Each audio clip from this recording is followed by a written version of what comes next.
नमस्कार, आप देख रहे हैं कच्चा चिट्ठा। आपके साथ मैं हूं सबीना तामंग देशमुख। यूक्रेन जंग में बुरी तरह फंस चुका है। अमेरिका और नेटो से नए घातक हथियार अभी तक यूक्रेन को नहीं मिल पाए हैं, लेकिन इधर पुतिन का रूस यूक्रेन की जमीन को रौंदते हुए कब्जा करना सभी के सामने है। हालांकि इस बीच खबर यह आ रही है कि ज़ेलेंस्की ने यूक्रेन की तरफ से आखिरी दांव खेल दिया है। दावा यह भी किया जा रहा है कि 10,000 किलोमीटर के इलाके में यूक्रेनी सेना रूसी सेना को रोकने की कोशिश कर रही है। कुछ लोग ज़ेलेंस्की के इस कदम को सुसाइड मिशन तक कहने लगे हैं।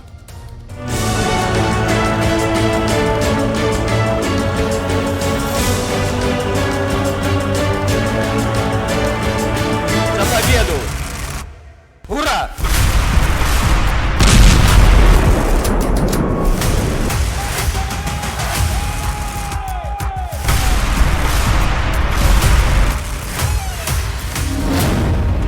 दस 10,000 किलोमीटर में रूस की कब्र। 800 से ज्यादा दिनों की जंग के बाद भी यूक्रेन रूस को हरा नहीं पाया है। 800 दिन के बाद भी यूक्रेन रूस के कब्जे से अपनी जमीन छुड़ा नहीं पा रहा है।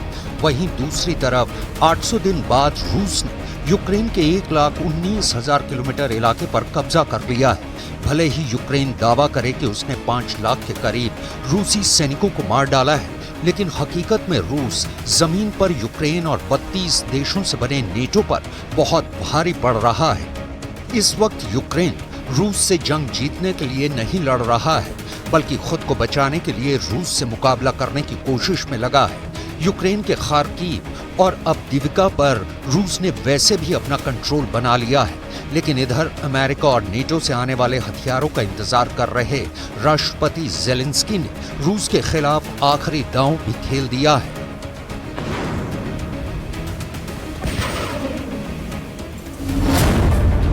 रूस के खिलाफ यूक्रेन का ऑपरेशन बॉर्डर।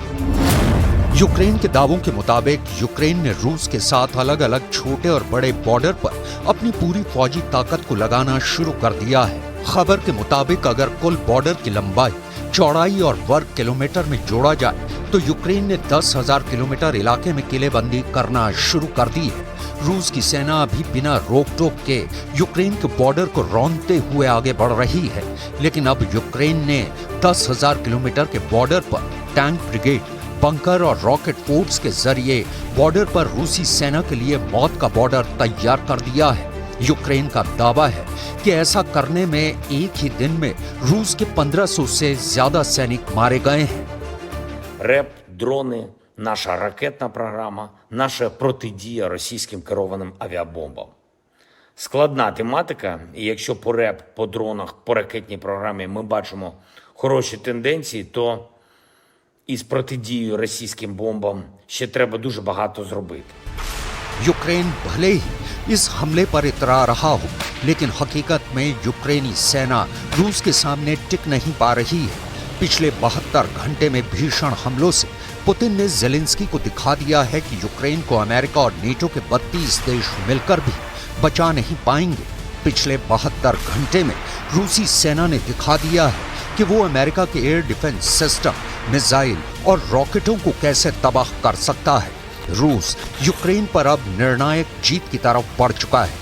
पिछले 800 से ज्यादा दिनों से चल रही रूस यूक्रेन जंग का नतीजा अगर एक लाइन में पूछा जाए क्या रहा, तो साफ कहा जा सकता है यूक्रेन कागजों में जीत रहा है और रूस जमीन पर।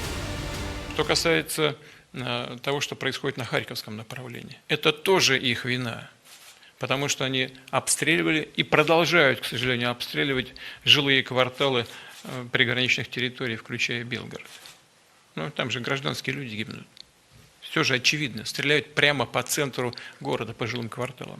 И я говорил публично, что если это будет продолжаться, мы вынуждены будем создать зоны безопасности, санитарную зону. जमीन पर रूसी हमलों ने यूक्रेन के चीथड़े उड़ाकर रख दिए हैं। 5वीं बार रूस का राष्ट्रपति बनने के बाद से अचानक रूस के हमले यूक्रेन पर 5 गुना तेजी से हो रहे हैं। जानकारों के मुताबिक 24 फरवरी 2022 के बाद से पहली बार रूस ने इतने भीषण हमले किए हैं।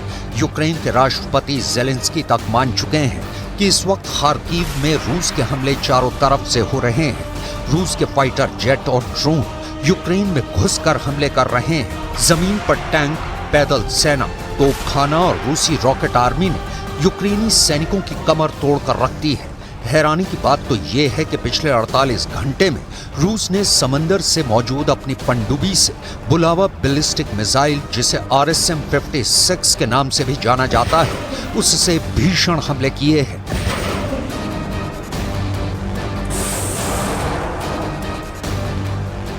हम आपको बताएंगे कि रूस ने खार्किव में कितने इलाके पर कब्जा कर लिया है, लेकिन उससे पहले ये जान लीजिए कि पुतिन ने अपनी बुलावा मिसाइल को कितनी दूरी से यूक्रेन पर हमला करने के लिए इस्तेमाल किया है। रूसी मीडिया के दावों के मुताबिक बुलावा यानी RSM-56 एक ICBM है, जिसे पुतिन ने यूक्रेन के खिलाफ इस्तेमाल किया है।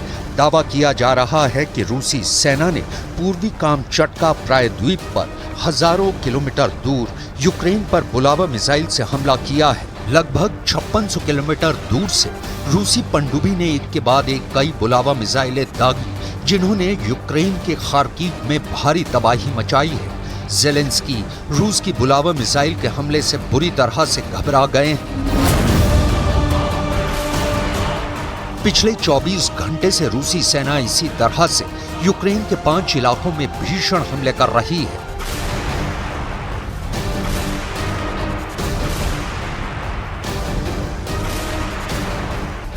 हालात ये हो गए हैं कि यूक्रेन के डोनेस्क, खेरसोन, खार्किव, सुमय, डॉनबास इलाके में रूसी सेना ने जमीन और आसमान से ताबड़तोड़ हमले शुरू कर दिए हैं। आग बरसाते रॉकेट, कोहराम मचाती तोप के गोले, खार्किव में धड़धड़ाते रूसी टैंक ने यूक्रेनी सेना के चीथड़े उड़ा दिए हैं। ये तस्वीरें साफ दिखा रही हैं कि रूस कितने भीषण हमले पिछले 24 घंटे से यूक्रेन के 5 इलाकों में कर रहा है। जरा इस वीडियो को भी देखिए। रूस के भीषण हमले के बाद तबाह खार्किव के रिहायशी इलाके रूसी आग में जल रहे हैं। हालात ये हैं कि यहाँ यूक्रेन के लोग तेजी से इलाके खाली कर रहे हैं। इस वक्त यूक्रेनी सेना जंग लड़ने से ज्यादा अपने लोगों को बचाने में जुटी है। बसें भर भर कर लोगों को रूसी हमलों से बचाया जा रहा है। Я оглохла. Мы заберем его оттуда. Вместе с вами. Я лежала на диване, якраз надо мною. Особливо ці 2 дня, такий день і ніч, страшно, що робиться. Хай Бог милує її країну. Лежиш і думаєш, чи вб'ють час, чи через час. हारते यूक्रेन ने भी रूस पर कुछ ऐसे हमले किए हैं जिसकी कल्पना रूस ने कभी नहीं की थी। अमेरिका ने यूक्रेन को बेहद लंबी दूरी तक मार करने वाली ऐसी मिसाइलें दी हैं जो पिछले 24 घंटे में रूस के लिए यमराज बन चुकी हैं।